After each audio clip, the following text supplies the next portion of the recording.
Mahkamah Agung sudah memutuskan menolak putusan atau menolak PK dari 7 terpidana kasus Vina dan Eki di Cirebon, Jawa Barat. Pertanyaan besar yang kini muncul adalah apakah keadilan sudah benar-benar ditegakkan dalam kasus ini? Dan jawaban dari pertanyaan ini nantinya akan menentukan nasib para terpidana ke depannya dan juga akan mencerminkan integritas sistem hukum di Indonesia. Untuk membahas ini kita sudah bersama dengan narasumber kita di studio. Ada Pak Arianto Sutadi, penasehat ahli Kapolri. Selamat pagi, assalamualaikum Bapak. Ketemu lagi Pak Arianto. Kemudian ada juga Mas Heri Firmansyah, pakar hukum pidana. Selamat pagi Mas Heri. Selamat pagi, assalamualaikum warahmatullahi wabarakatuh. Nah, kita ke Pak Arianto dulu. Bapak, menanggapi hasil putusan dari Mahkamah Agung kemarin, reaksi pertama yang Pak Arianto lakukan apa nih Pak? Saya lega, akhirnya PK-nya diputus. Dan leganya dalam arti apa nih? Lega karena sesuai dengan prediksi saya, Pak. Bahwa kasus rame-rame ini sejak dulu, kira-kira 2 bulan yang lalu ya, ini nanti hanya bisa dicerahkan dengan putusan PK. Jangan nyalakan sana sini dulu. Nah, sekarang sudah diputuskan. Nah, perkara itu kemudian PK ditolak atau tidak. Dari dulu saya mengatakan mau ditolak syukur, mau diterima syukur juga. Kalau ditolak berarti kan kita polisi sudah nggak repot-repot lagi ya. Tapi kalau diterima berarti kan disidik ulang. Saya mengharapkan disidik ulang secara terbuka sehingga rakyat sudah nggak tanya-tanya lagi. Dan ternyata sekarang yang terjadi adalah diterima. Ya, jadi ya syukurlah. Ditolak. Itulah hukum ditolak ya. Itulah hukum yang berlaku di Indonesia. Negara kita itu negara hukum.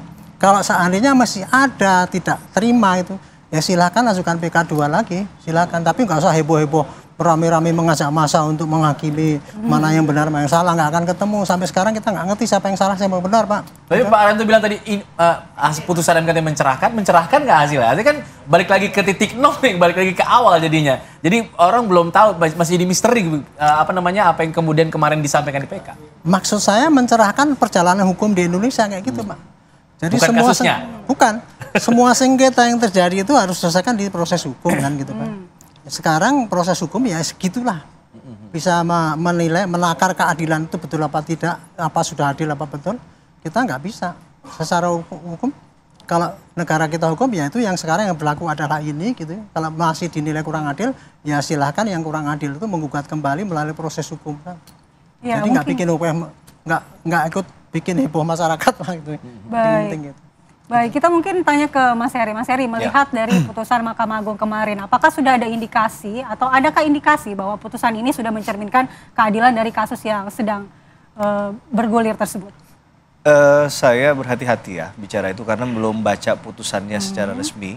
Saya nggak tahu apakah kuasa hukum juga sudah menerima atau belum.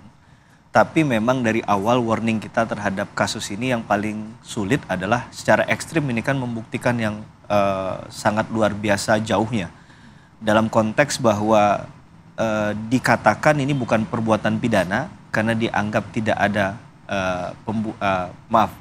awalnya dikatakan adalah kecelakaan tunggal, kemudian ditemukan perbuatan pidana selanjutnya harus ada pelakunya. Nah ini kan menurut saya sangat ekstrim sekali untuk membuktikan hal itu. Jadi inilah pertentangan yang dari awal sudah kita ingatkan akan sulitnya dalam PK ini. Dalam konteks itu, di kasus Sengkon dan Karta misalnya, ada putusan yang direvisi, yang salah. PMA sebagai kurator dalam konteks ini menilai bahwa ada kesalahan dalam putusan itu ketika ada kesaksian. Bahwa pelakunya bukan Sengkon dan Karta, tapi orang yang mengakui bahwa dialah pelaku sebenarnya. Dan perbuatannya tetap perbuatan pembunuhan, tidak berubah dari tadi yang saya katakan kecelakaan tunggal ke pembunuhan. Nah ini yang mungkin kalau mau jadi poinnya Mahkamah Agung, mungkin lebih ke sana, gitu ya. Dan memang yang sekarang bisa dilakukan adalah sebenarnya ketika bicara dalam konteks pembelaan, harusnya bicara bukan membuktikan ini pembunuhan atau bukan perdebatan di situ, tapi lebih ingin membuktikan bahwa mereka ini bukan pelakunya. Menurut saya itu yang jauh lebih ada, tapi mereka bukan pelakunya. Ya, itu yang menurut saya jauh lebih make sense dan akan lebih terukur dan fokus. Saya ucapkan sekarang karena perdebatannya sudah selesai di sana. kalau saya ucapkan sebelumnya ini bisa jadi bahan untuk PK. Saya menghindari hal itu kan nanti dikira kita memihak kanan atau kiri. Jadi saksi ahli nanti di sana. Alhamdulillah nggak perlu ya. Jadi kita mudah-mudahan mencerahkan. Mas Heri, kalau kita lihat kan ada kemudian sejumlah novum yang dihadirkan gitu oleh kuasa hukum. Betul. Seperti ekstraksi percakapan dari ponsel salah satu pihak. Ada juga kesaksian baru katanya. Lalu juga ada pencabutan kesaksian palsu katanya. Apa itu tidak cukup untuk membuktikan bahwa kasus ini seperti yang dimohonkan oleh para terpidana ini?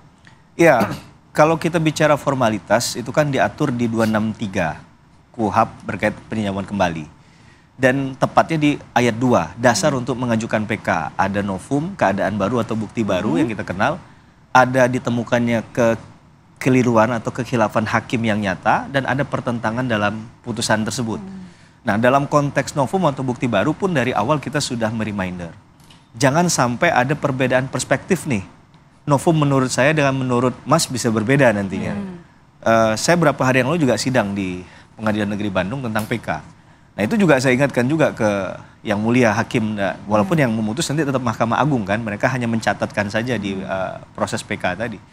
Bahwa novum itu yang mana sih sebenarnya? Apakah novum itu memang benar keadaan baru yang benar-benar baru setelah pasca putusan ditemukan, atau dia keadaan yang sudah ada di masa lampau tapi tidak ditemukan pada saat putusan dilakukan?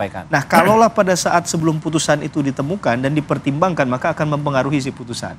Nah, ini kan jadi perdebatan. Di KUHP, sependek pengetahuan saya, itu tidak ditemukan penjelasan utuh terkait apa itu novum.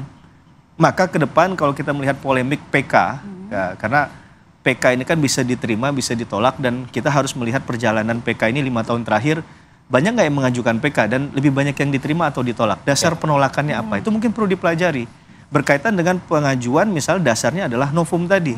Mengapa kemudian untuk materi yang ini ditolak, yang materi ini diterima? Sehingga tidak ada ditemukan lagi rehtelek dwaling atau kesesatan dalam peradilan. Baik. Yang tadi saya katakan berkaitan dengan pemahaman novum ini kan harusnya ada one dimensional concept terhadap pemahaman hal ini. Jangan sampai praktisi di antara praktisi khususnya penegak hukum bisa berbeda-beda tafsir mengenai novum itu sendiri, begitu.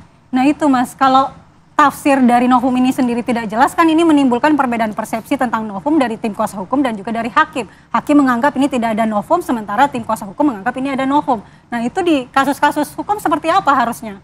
Ya, ini kan sebenarnya kita harus mempelajari dasar logika ya, bahwa jangan sampai ada pemaksaan logika tanpa relevansi, tanpa bukti.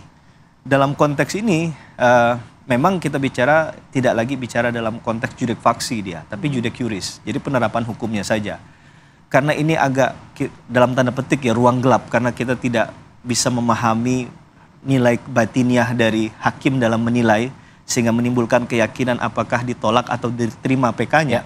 Maka tadi saya katakan definisi operasional terhadap novum ini harus diperjelas, harus diperkuat. Mungkin ke depan KUHP harus bicara tentang level novum ini yang jelas seperti apa, sehingga tidak ada perdebatan di ranah praktik seperti itu. Walaupun memang perdebatan praktik dengan teori ini selalu akan terjadi sampai hari kiamat pun saya yakin akan terjadi. Nah masalahnya ketika ada satu perkara yang sebenarnya ini diyakini sebagai novum misalnya tadi, itu kan harusnya dijelaskan dalam amar putusan hakim. Nah kita nantikan nanti. Lihat dulu ya. Apakah yang didalilkan oleh kuasa hukum pemohon itu dijelaskan secara detail nggak? Ada legal reasoningnya nggak? Jangan-jangan itu diabaikan, diputus dengan mengatakan tidak ada novum. Nah ini kan menjadi sesat fikir di sini kan. Baik. Marianto, kalau kita lihat dari hasil putusan MA ini, apakah kemudian dengan ditolaknya PK dari para terpidana kasus Vina ini membenarkan apa yang sudah dilakukan oleh Ibtu Rudiana dan sejumlah penyidik lain dari Polres Cirebon dan juga Polda Jabar, bahwa sebelumnya kan dinarasikan ada rekayasa kasus dan lain sebagainya. Nah, apakah ini kemudian membuktikan bahwa Ibtu Rudiana lah yang benar atau tidak? Dijawab saja deh Pak ya. Tetap di sini di Apa Kabar Indonesia Pagi.